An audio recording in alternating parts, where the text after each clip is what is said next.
आजच्या शेतकऱ्यांसाठी महत्त्वाच्या बातम्या आणि ताज्या घडामोडी। केंद्राकडून महाराष्ट्राला 6,118 कोटी रुपयांचा आगाऊ हप्ता देण्यात आला आहे। याबद्दल उपमुख्यमंत्री अजित पवार यांनी पंतप्रधान आणि केंद्रीय अर्थमंत्र्यांचे आभार मानले असून हा निधी राज्याच्या कल्याणकारी आणि विकास योजनांसाठी उपयुक्त ठरेल असा विश्वास व्यक्त केला आहे। नुकसान भरपाईपासून वंचित असलेल्या शेतकऱ्यांचे पंचनामे करण्याची आणि अंमलबजावणीची मागणी शिवसेनेचे शेतकरी आघाडीचे मंगळवेढा तहसीलदारांकडे केली आहे। अतिवृष्टीबाधित शेतकऱ्यांसाठी 584 कोटींचा निधी वितरित झाला असून सोलापूर जिल्ह्यात 4,80,000 शेतकऱ्यांच्या खात्यावरती रक्कम जमा झाली आहे।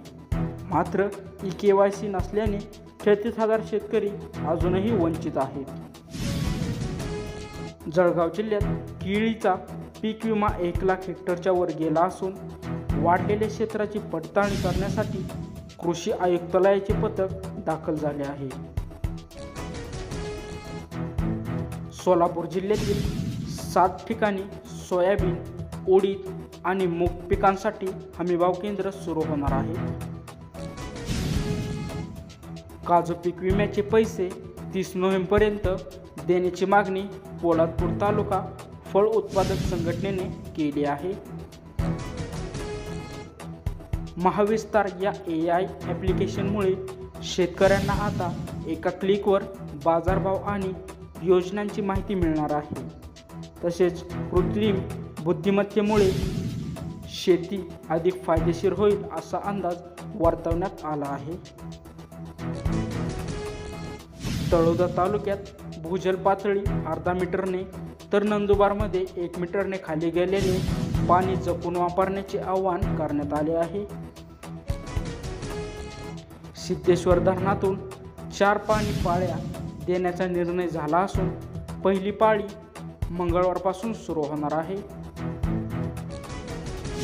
सातारा जिल्ह्यात 2,500 बंधारे बांधल्याने भूजल पातळीस वाढ होण्यास मदत होणार।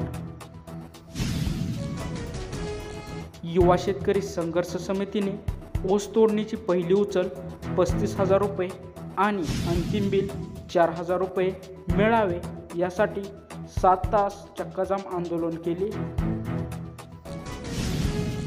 कापूस खरेदीसाठी एका दिवसाला मर्यादेची अट शेतकऱ्यांसाठी अडचणीची ठरत असून ती वाढवण्याची मागणी होत आहे। बाजार समित्यांमध्ये कापसाची कमी भावात खरेदी ओसला असल्याने शेतकऱ्यांची आर्थिक कोंडी होत आहे। अनेक भागात गवे आणि बिबट्यांच्या उपद्रवामुळे पिकांचे मोठे नुकसान होत आहे। वन विभाग सुस्त असल्याची शेतकऱ्यांची तक्रार आहे।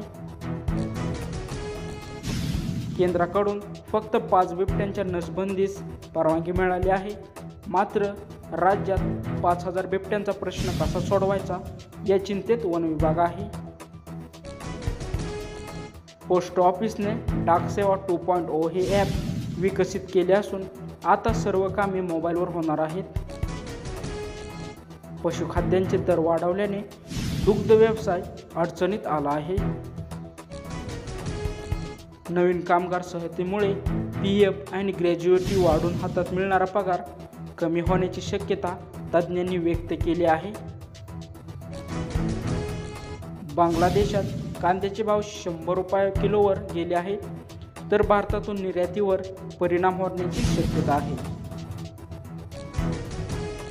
फास्टॅग नसलेल्या वाहनांना टोलवर दुप्पट आणि डिजिटल पेमेंटमध्ये 1.25 पट दंड आकारला जाणार आहे। अनेक ठिकाणी रब्बी हंगामाची पेरणी सुरू झाली असून काही ठिकाणी पावसाचे नुकसान झाले आहे। अशाच नवीन अपडेट जाणून घेण्यासाठी आजच आपल्या चॅनलला सबस्क्राईब करा। धन्यवाद।